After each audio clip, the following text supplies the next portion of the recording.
यूँ तो भारत की मिट्टी से एक से बढ़कर एक बहादुर सैनिक पैदा हुए, जिन्होंने जीते जी भारत माँ के आंचल पर आंच नहीं आने दी और देश की रक्षा करते हुए हंसते हंसते अपने प्राण न्यौछावर कर दिए। लेकिन क्या कोई सैनिक देशभक्ति की इस हद तक भी जा सकता है कि वो अपनी मौत के बाद भी अपने देश की सीमाओं की पहरेदारी करे? क्या कोई सैनिक अपनी शहादत के बाद भी अपनी ड्यूटी पर लौट सकता है? ये सवाल किसी को भी अंदर तक झकझोरने के लिए काफी है। लेकिन कमाल की बात यह है कि ये कोई कल्पना या सुनी सुनाई कहानी नहीं, बल्कि वास्तविक घटना है जिसे इंडियन आर्मी भी सच मानती है। भारत चीन सीमा की उन पहाड़ियों पर जहां हर सांस बर्फ की तरह ठंडी और हर रात मौत जितनी लंबी होती है, वहां आज भी उस शहीद सैनिक की प्रेजेंस महसूस की जाती है। उस शहीद सैनिक के साथियों का विश्वास है कि जब भी नाथू ला पर कोई सैनिक अपनी ड्यूटी से मुंह मोड़ता है या फिर नींद की झपकियां लेता है, तब वो शहीद सैनिक जोरदार चांटा जड़कर उसे झकझोर कर उठा देता है। हैरानी की बात यह है कि चीनी सैनिकों ने भी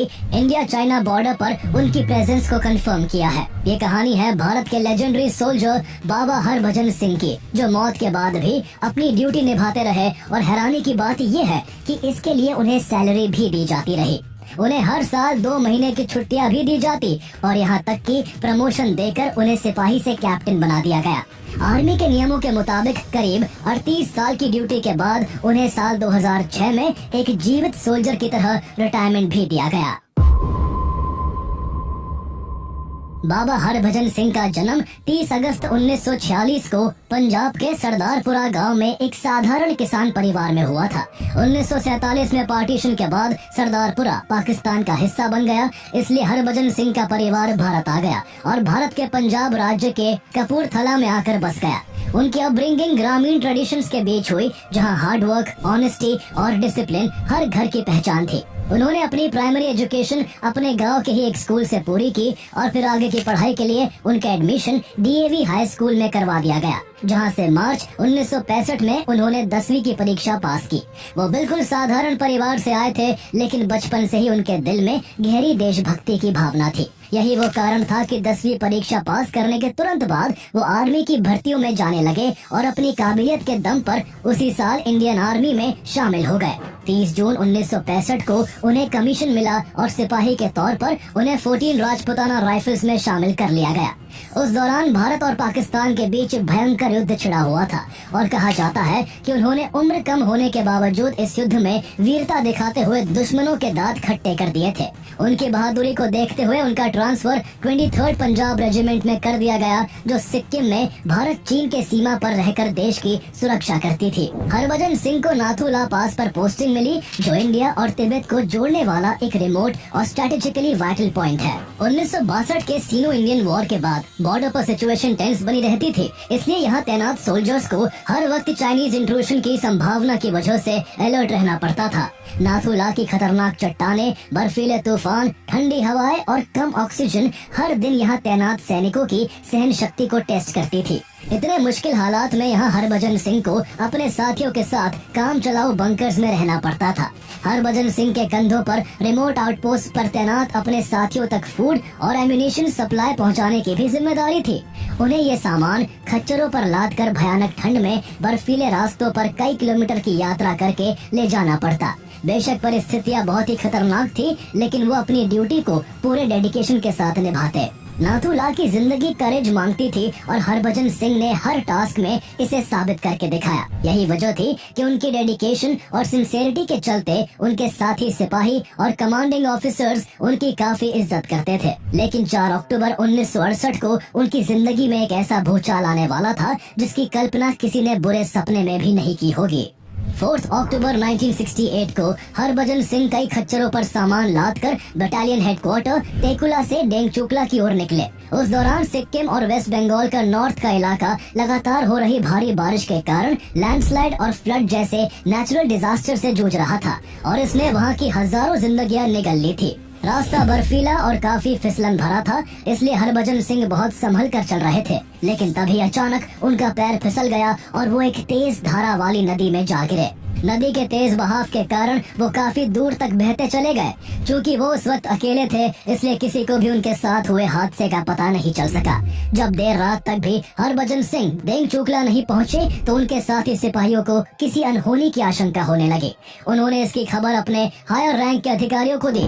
इसके तुरंत बाद हरभजन सिंह की खोज शुरू कर दी गई। लगातार 5 दिनों तक सर्च ऑपरेशन चलता रहा, लेकिन हरभजन सिंह कहीं नहीं मिले। अफसोस की बात ये थी कि उनके 5 दिनों तक न मिलने पर उन्हें भगोड़ा घोषित कर दिया गया। इससे उनके साथी काफी आहत हुए, क्योंकि वो जानते थे कि हरभजन सिंह मैदान छोड़ने वालों में से नहीं, बल्कि हर मुश्किल के आगे सीना तान कर खड़े रहने वालों में से थे। लेकिन तभी कहानी में एक एक्स्ट्राऑर्डिनरी ट्विस्ट आता है। जिस दिन उन्हें भगोड़ा घोषित किया गया, उसी रात प्रीतम सिंह नाम के सैनिक को एक अजीब सपना आता है। प्रीतम सिंह हरभजन सिंह के सबसे अच्छे दोस्त थे। प्रीतम सिंह के सपने में उस रात हरभजन सिंह आते हैं, जो उन्हें बताते हैं कि उनकी मृत्यु हो चुकी है। वो सपने में अपने दोस्त को ये भी बताते हैं कि उनकी मौत कैसे हुई थी और उनका शरीर इस वक्त कहाँ मिलेगा। जैसे ही सपना खत्म हुआ, प्रीतम सिंह हड़बड़ाकर उठ गए और भागकर अपने साथी सैनिकों को इस सपने के बारे में बताया।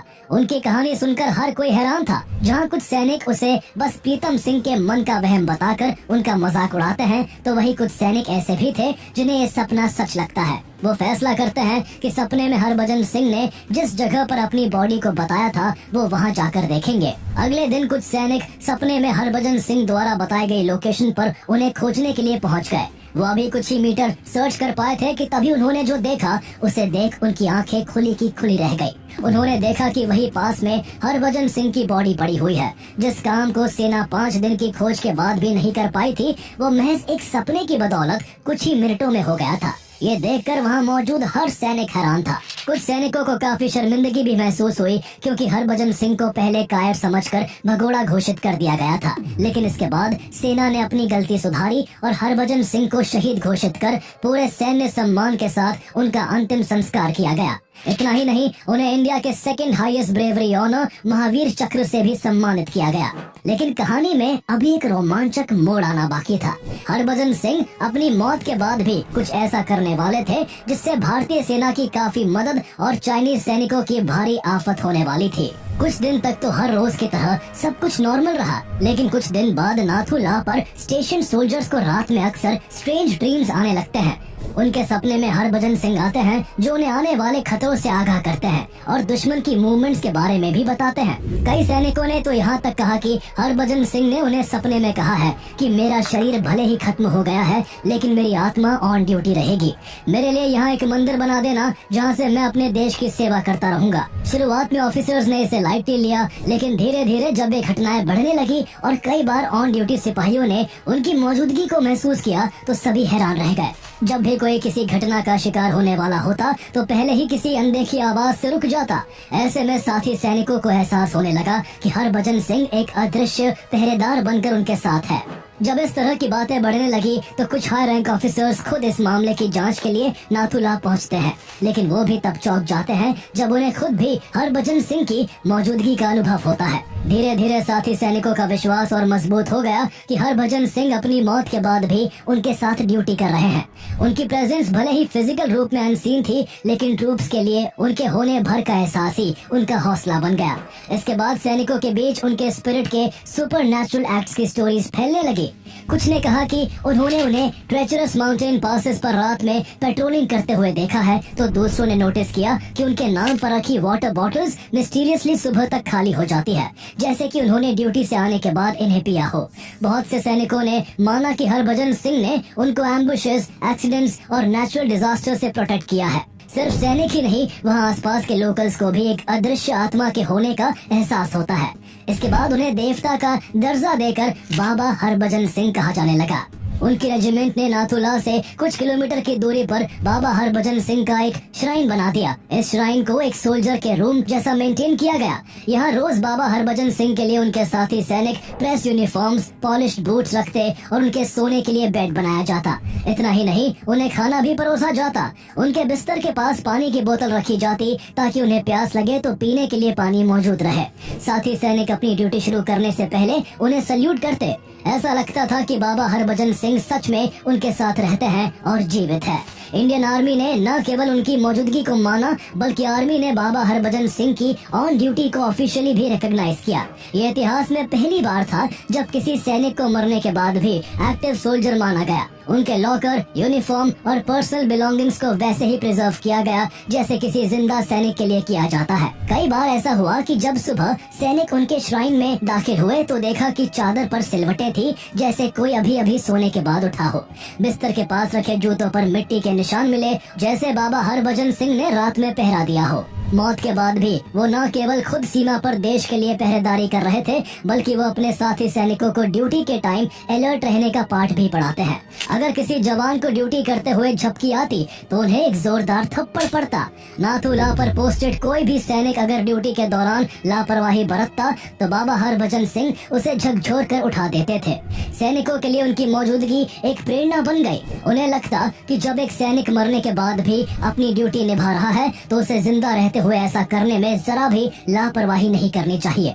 बाबा हरभजन सिंह की सच्ची देशभक्त आत्मा के चलते सैनिकों में ये विश्वास बन गया कि चाहे कितनी भी भयंकर ठंड हो, चाहे कितने ही बर्फीले तूफान सरहद को हिलाने की कोशिश करे, चाहे दुश्मन कितनी भी घात लगा ले, बाबा हरभजन सिंह उनके साथ मौजूद है जो उन्हें कोई भी अनहोनी और हमला होने से पहले सतर्क कर देंगे। हैरानी की बात यह है कि ऐसा सिर्फ भारतीय सैनिक ही नहीं महसूस करते बल्कि इसका एहसास चाइनीज सोल्जर्स को भी होता है। कई बार चीनी सैनिकों ने अपने सीनियर से शिकायत की कि उन्हें भारतीय सीमा पर एक सफेद घोड़े पर सवार कोई सैनिक नजर आया है।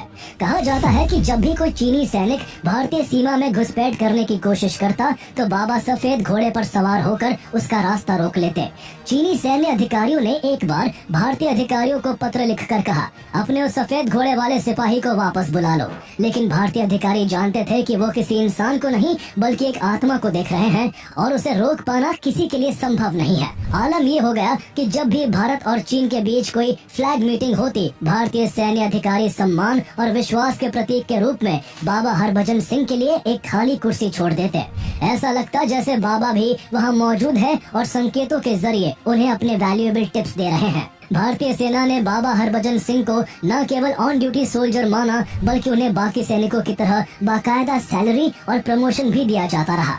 एक बार जब एक एनजीओ ने इसे अंधविश्वास कहकर इसका विरोध किया तो उनके रेजिमेंट के सैनिकों ने जवाब दिया, हम अपनी सैलरी का एक हिस्सा बाबा के नाम पर देंगे।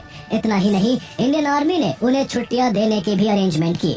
क्योंकि बाबा हरभजन सिंह हर साल सितंबर के महीने में छुट्टी पर अपने घर पंजाब के कपूरथला जाते थे, इसलिए जब भी सितंबर का महीना आता सिक्किम से लेकर कपूरथला तक किसी त्योहार जैसा माहौल हो जाता था।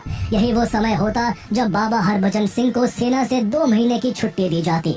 जिस दिन उन्हें छुट्टी पर भेजना होता उस दिन नाथुला पोस्ट पर एक अनोखा दृश्य देखने को मिलता। पूरा कैंप सजता, सैनिक एक लाइन में खड़े रहते और 2 सैनिक बाबा हरभजन सिंह का सारा सामान एक गाड़ी में रखकर वेस्ट बंगाल के जलपाईगुड़ी स्टेशन तक पूरे सैन्य सम्मान के साथ ले जाते। ट्रेन में उनके लिए बाकायदा एसी फर्स्ट क्लास में एक सीट बुक करवाई जाती। उनकी सीट पर उनकी वर्दी, जूते और तस्वीर रखी जाती। जब ट्रेन उनके शहर कपूरथला पहुंचती तो वहां बाबा के दर्शन के लिए लोगों का हुजूम उमड़ पड़ता। पूरा स्टेशन बाबा हरभजन सिंह अमर रहे के जयकारों से गूंज उठता। जैसे ही सैनिक ट्रेन से उनका सामान बाहर निकालते, भीड़ उसे छूने के लिए आगे बढ़ती।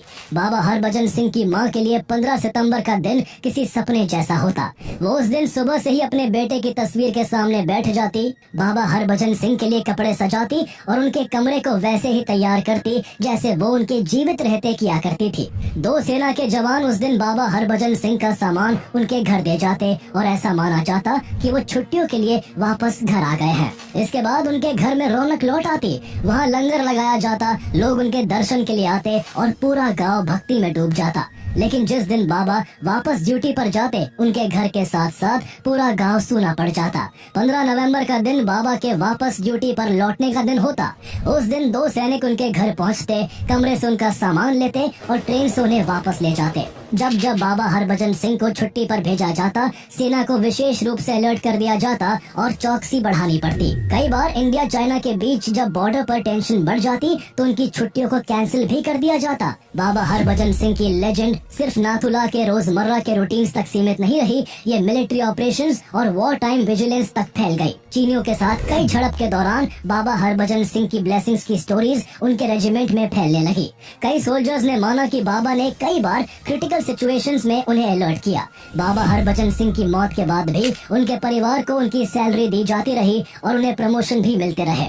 समय के साथ उन्हें सिपाही से प्रमोट करके कैप्टन बना दिया गया। सेना के नियमों के तहत साल 2006 में बाबा हरभजन सिंह का टेन्योर खत्म होना था, इसलिए उसी साल उन्हें फॉर्मली इंडियन आर्मी से रिटायर कर दिया गया। हालांकि रिटायरमेंट के बाद भी बाबा हरभजन सिंह की आत्मा को बॉर्डर पर ही महसूस किया जाता रहा। ऐसे में माना गया कि जो देशभक्त सैनिक मरने के बाद भी अपनी ड्यूटी निभा रहा है, वो भला रिटायरमेंट जैसी फॉर्मेलिटी को कहाँ ही मानेगा।